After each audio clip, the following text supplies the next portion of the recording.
RAB বিলুপ্ত করে special response battalion SRB প্রতিষ্ঠার উদ্যোগ নিয়েছে সরকার। এরই মধ্যে মন্ত্রিসভায় অনুমোদন পেয়েছে আইনের খসড়া। বিশ্লেষকরা বলছেন, জবাবদিহি নিশ্চিত না হলে সুফল আসবে না। আহ্বান জানান বাহিনীকে রাজনৈতিক হস্তক্ষেপের বাইরে রাখার। দর্শক, এই মুহূর্তে নিউজরুম থেকে আমাদের সাথে যুক্ত হচ্ছেন ফয়সাল হোসেন। ফয়সাল, আমরা রিপোর্টটি শুনছিলাম, নাম পরিবর্তন, পোশাক পরিবর্তন হচ্ছে, কিন্তু কাঠামোতে তেমন কোনো পরিবর্তনের আভাস আমরা পাচ্ছি না।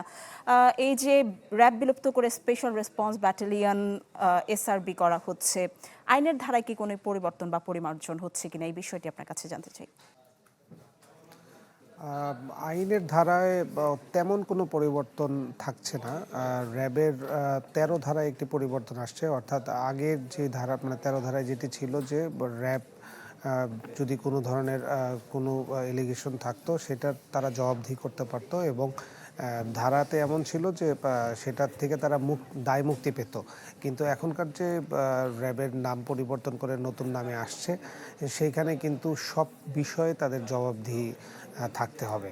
আসলে যদি আপনাকে বলি, তাহলে র্যাব বা পুলিশ বা আইনশৃঙ্খলা বাহিনীর শুধু নাম পরিবর্তন করলেই যে সব পরিবর্তন হয়ে যাবে, বিষয়গুলো এরকম নয়।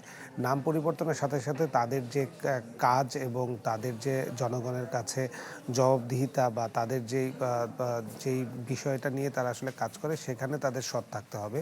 তাহলেই মূলত র্যাব বলেন বা পুলিশ বলেন, এদের উপরে মানুষের যেই গ্রহণযোগ্যতা সেটা আবার বা আস্থা, সেই আস্থাটা চলে আসবে। এই সরকারের, আগের সরকারের সময় কিন্তু র্যাব, পুলিশ এবং আনসারের নাম পরিবর্তন করার একটা পরিকল্পনা ছিল এবং পোশাক পরিবর্তন করা হয়েছিল। সেটিও কিন্তু শুধু পুলিশ ছাড়া কেউ গ্রহণ করেনি। আবারও এই সরকার এসে একইভাবে তাদের পোশাক এবং ইয়ের পরিবর্তন করছে। তো দেখা যাক আসলে কতটুকু কী হয়। আরেকটি বিষয় হচ্ছে, র্যাব যেটা চেয়েছে বা পুলিশ যেটা চাচ্ছে যে তাদের একটি কমিশনের আন্ডারে আনতে। কোনো সরকারের অধীনে বা রাজনৈতিক ছত্রছায়ায় আসলে এই ধরনের সংগঠনগুলো চললে বা এই সংস্থাগুলো চললে আসলে বারবারই প্রশ্ন আসবে। ফয়সাল, ধন্যবাদ আপনাকে।